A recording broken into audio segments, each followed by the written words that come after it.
Hello everyone, क्या आपको भी नवरात्रि मेकअप लुक करना है? तो आइए मिलके करते हैं। तो सबसे पहले मैंने लगाया है T&W का टोनर, उसके बाद लगाएंगे T&W का मॉइस्चराइजर। और सबसे बड़ी बात तो ये है, हम जितने भी मेकअप आज कर रहे हैं सारे के सारे अफोर्डेबल प्रोडक्ट हैं, बहुत ज़्यादा एक्सपेंसिव नहीं है। मुझे पता है कि आप बोलोगे कि अफोर्डेबल तो नहीं है, लेकिन सच में कुछ प्रोडक्ट अफोर्डेबल हैं, कुछ एक्सपेंसिव है, सारे अफोर्डेबल नहीं हैं। तो फिर मैं लगा रही हूँ प्रॉस का प्राइमर, जो कि गलती से थोड़ा ज़्यादा लग गया था, तो फिर मैंने थोड़ा सा उसको हटा दिया। उसके बाद हम लगाएंगे इनसाइड का कलर करेक्टर लेंगे, जहाँ जहाँ हमें प्रॉब्लम है, पिगमेंटेशंस वगैरह जो भी डार्क सर्कल वगैरह है उससे हम हाइड करेंगे। उसके बाद हम लगा रहे हैं मार्स का फाउंडेशन, जो कि 349 का है, और सच में ये मुझे बहुत ही ज़्यादा पसंद है, क्योंकि ज़रूरी नहीं होता कि आप बहुत ज़्यादा एक्सपेंसिव फाउंडेशन खरीदो। हाँ, आपका बेस अच्छा होना चाहिए। बेस अगर आपका अच्छा है तो मेकअप ऑटोमेटिक अच्छा होना ही होना है। तो इसके लिए सबसे ज़्यादा आपको ज़रूरी नहीं है कि आप बहुत महंगे, जो लोग कहते हैं अभी बिगनर हैं उनके लिए ये फाउंडेशन लेना बेस्ट ऑप्शन है।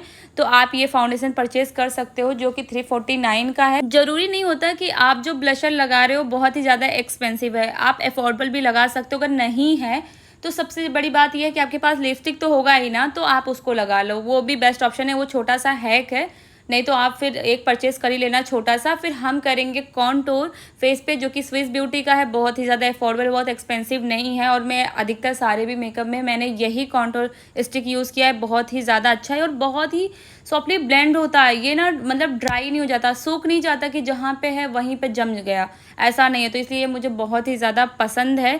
सबसे बड़ी बात तो ये है कि मुझे लग रहा था कि मेरे लिप के पास भी मुझे थोड़ा कॉन्टूर करना चाहिए। लिप के पास कॉन्टूर इसलिए करते हैं कि थोड़ा सा लिप और पॉप करके दिखे और अच्छा लगे, इसलिए कर रहे हैं। फिर हम लेंगे स्विस का ही कंसीलर, जहाँ जहाँ हम मुझे हाईलाइटिंग की ज़रूरत है। हाईलाइट हम इसलिए फेस पे करते हैं ना कि चीज़ों को इन्हेंस करने के लिए, जैसे हमारा चिक बोन वगैरह अलग से इन्हेंस हो, फोरहेड पे साइन हो, ये सारी चीज़ों को इन्हेंस करने के लिए ही हम कंसीलर यूज़ करते हैं। फिर हम बहुत ही सॉफ्ट हैंड से ब्लेंड करेंगे, प्रोडक्ट गायब नहीं करेंगे कि इतना ज़्यादा प्रेशर हाथ से लगाएंगे कि ब्लेंड करते ही सारे प्रोडक्ट गायब हो जाएं, तो लगाने का कोई भी मतलब नहीं होता है। फिर हमने जब ब्लेंड तो कॉन्टूर एक तरफ कर लिया, फिर दूसरी तरफ हम कॉन्टूर ब्लेंड कर रहे हैं। नोज़ के पास बहुत ही सॉफ्ट हैंड से ब्लेंड करेंगे, क्योंकि यहाँ पे कंसीलर और कॉन्टूर दोनों मिक्स होने का बहुत डर है, तो इसलिए बहुत ही ध्यान से करेंगे। जिस साइड हम क्या कहते हैं कॉन्टूर ब्लेंड करेंगे, फिर सेकंड साइड ही हम ब्लेंडर के कंसीलर ब्लेंड करेंगे। फोरहेड पे अच्छे से ब्लेंड कर लो। उसके बाद जहाँ जहाँ ब्लेंडिंग हमारी अच्छी नहीं हुई है फिर उसे ब्लेंड कर लो।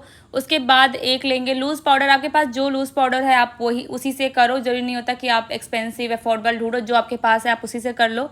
फिर हम अपने फेस पे अच्छे से सेट कर रहे हैं।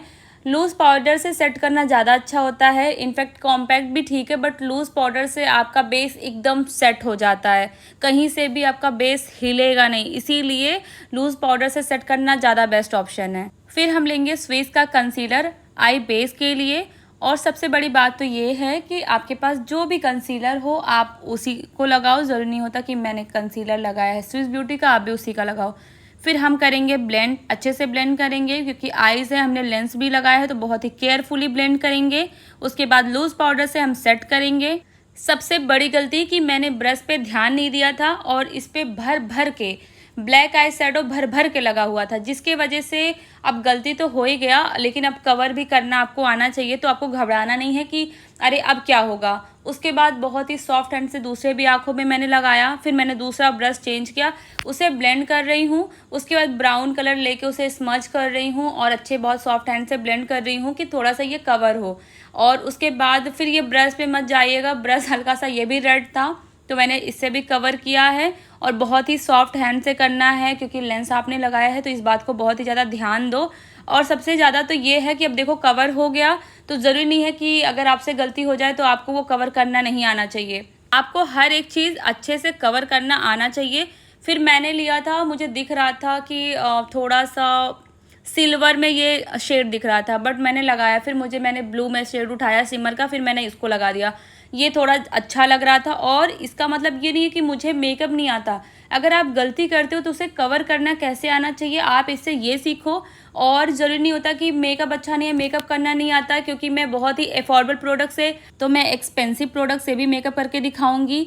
और सबसे बड़ी बात तो ये है कि आप कभी भी ना कोई भी चीज़ ख़राब हो जाए ना, तो आप सोल्यूशन सोचो कि ये कैसे सॉल्व हो सकता है, ठीक है। फिर हम आइज़ के नीचे स्मच कर लेते हैं और आप खुद भी देखो कि बहुत ही ज़्यादा प्यारा लग रहा है। हम ये नहीं कह सकते कि मेकअप हमारा ख़राब है। सबसे बड़ी बात ये है कि आपको अफोर्डेबल, एक्सपेंसिव सारे प्रोडक्ट से मेकअप करना आना चाहिए।